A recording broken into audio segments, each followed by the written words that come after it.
Hello viewers, నమస్తే అండి. చూస్తున్నారు కదండీ, ఒక మీడియం సైజు బీరకాయని పై పీల్స్ అన్నీ తీసేసామండి. ఇక పచ్చిమిర్చి అండి, టమాటా అండి. ఇప్పుడు కందిపప్పు 2 కప్స్ ముందుగా నానబెట్టేసి ఇప్పుడు కుక్ చేస్తున్నామండి.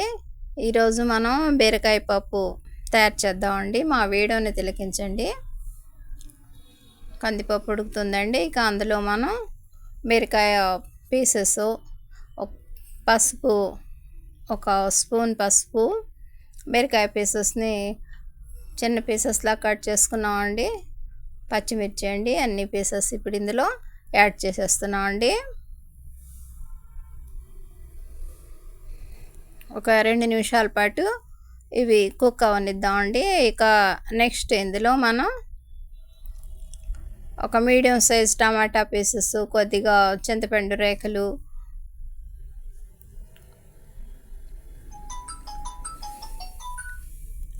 ఒక స్పూను కారం అండి,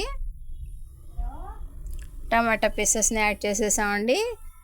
టామరేట్ అదేనండి, చింతపండుని యాడ్ చేసాం. ఇక నెక్స్ట్ మిర్చి అండి,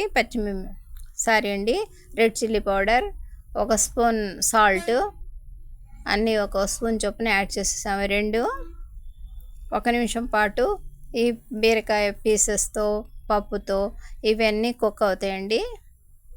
ఈ విధంగా తయారైందండి మన బీరకాయ పప్పు.